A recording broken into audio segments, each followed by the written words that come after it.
อ๋อพี่น้องเอ้ยฝนตกทางเขาเฮือนเนาะนี่ทางซอยนี่เนาะเป็นธรรมดาพี่น้องเบิ้งเปื่อนเบิดเนาะนะเฮาสิไปหันขาพี่น้องเอาเบิ้งกว่าเนาะมันกว่าเนาะนี่เปื่อนเบิดทาง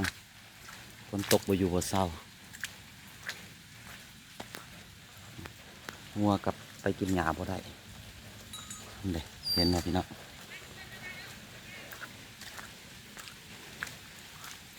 เฮาสิไปหันขาไปซื้อของหันขารถกะไปบ่ได้เที่ยวยากมันหมื่นเนาะทางลื่นทางหมื่นประสันเนาะ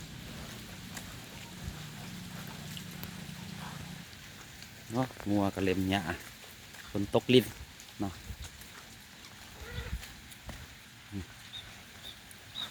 จ่อยมันกินหญ้าบ่ได้เนาะฝนตกลิ้นเนาะ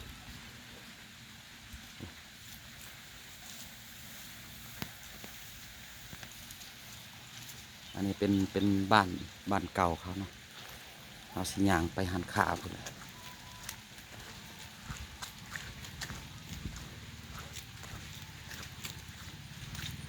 โค้งขึ้นไปทางเทิงนี่พี่น้องเลยไปหันขาก็ได้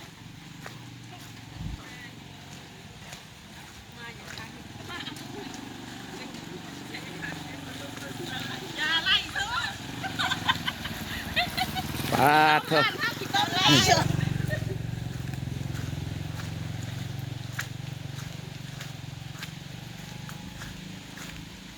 ฟ้ากำแพงตัวนี้จนสีเพแล้วพี่น้องเนาะกำแพงตัวนี้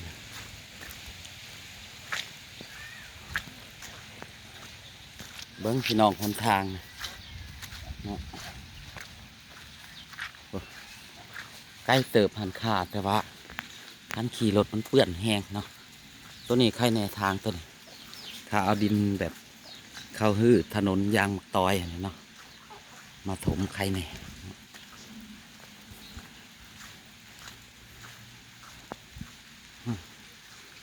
คนเงียบเลยเนาะ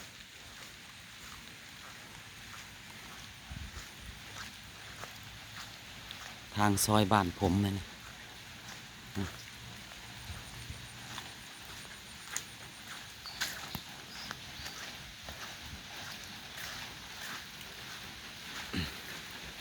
ว่าจุดนั้นเขา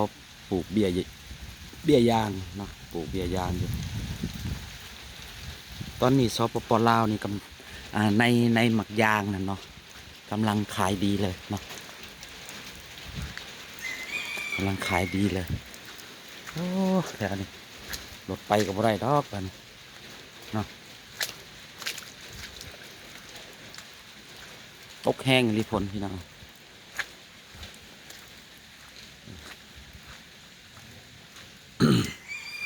เนี่ยไก่สีฮอตแล้วโอ้เสียงไก่ป่ากับนี้ไก่สีฮอตแล้วเป็นห้านขายของซ้ำเล็กๆเด็กห้านขายเครื่องเอามาสื่อเนาะไปพี่น้องกลับคืนทางซอยทางนี้ออกไปทางนี้โอ้ออกหน้าเปื้อนก็เปื้อนแท้พี่น้อง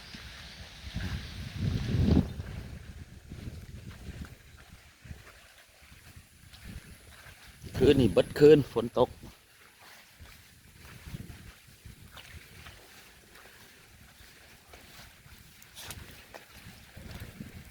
ลงตัวนี่มันสิรถยังสิไปได้รถเขาก็จอดตามเฮือนท่าน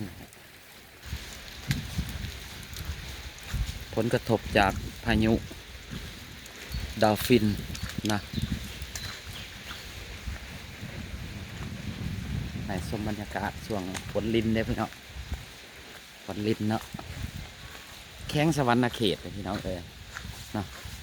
เขตเมืองเซโนเนาะเซโนเนาะโอ้หนองปลาเขา อันนี้เป็นต้นมะขามพี่น้องต้นมะขามสมนะอันนี้ดอกอันนี้เป็นดีเจ็บหลังเจ็บแอวได้เอิ้นว่าต้นหนวดแมวเนาะดีเจ็บหลังเจ็บแอวพี่น้องอันนั้นไผ่กิมซุงบ้านเพิ่นเบิ่งกว่าทางพี่น้องเป็นโศกเป็นเหวน้ำเสาะเนาะ ไปบ่ได้เลยคันบ่แปลงใหม่ทั้ง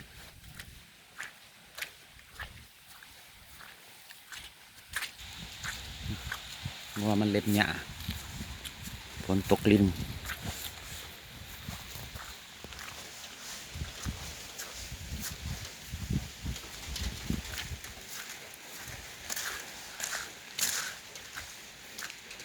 คันเอาหินมาถมนี่ก็ยังบ่ธรรมดาเลยเนาะพี่น้องยังเปื้อนนะ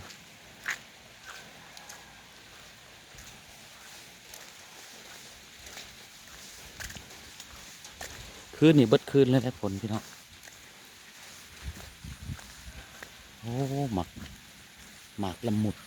เห็นไหมพี่น้องละมุดต้นน้อยๆก็เป็นหมากพยายามเขาตอนกินเอา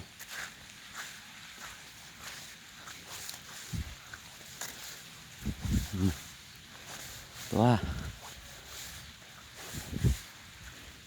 คนบ่ค่อยอยู่ส่วนหลายยามนี้เขาสิอยู่ไห่อยู่นาเนาะไปนอนไห่นอนนาคนละอยู่กับธรรมชาติคนแหละยามประมาณเกี่ยวเขาวเกี่ยวน้ำแล้วคนละจังสิมีคนเข้ามาเลยโอ้บอนสีพี่น้องบอนสีสวยงามมีกว่านี่พี่น้องทางเป็น10 วันแหละฝนตกเนาะ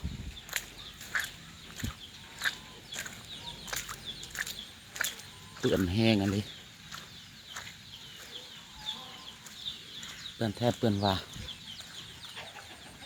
อันนี้ฮอดแล้วบ้านหลังเก่าเขาเนาะส่วนหลังใหม่อยู่พี่น้องนี่บ้านผมตัวนี้เป็นบ้านหลังเก่ายังสิหาวิธีลื้ออยู่ภาษาลาวเขาเอิ้นว่าเฮือนมูลเนาะไอ้น้องแบบเขาไปอยู่ต่างจังหวัดเบิดเนาะตอนนั้นเฮือนลงอื่นเนาะสไตล์แบบมอลำเลือง ก็ตัวพี่น้องทางหัวบ้านก็แบบบ้านๆหรอกพี่น้องเนาะหัวบ้านลงอื่นแบบบ้านๆเลยเนาะเห็นบ่ใส่ไม้ใส่ยังแต่สมัยโบราณพอแหละก็บริตองมันดอกพี่น้องเลย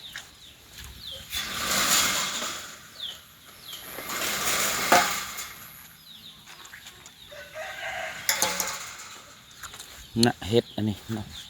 เห็ดกับแก่พี่น้องเขาเอิ้นว่ากินเป็นได้เห็ดกับแก่กันเลยนะเห็ดอันนี้เนาะในบ้านเห็นในบ้านเราเก็บแกงใส่น้ำไม้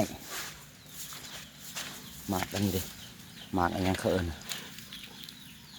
หมากตะกบหมากไตหมากเป็นยาทำนี่ก่อนพี่น้องเด้อมาจะซื้อเครื่องหั่นข้าพ้นตกหลายขอบคุณทุกลบทุกไลค์เนาะที่เขาหับส้มเด้อ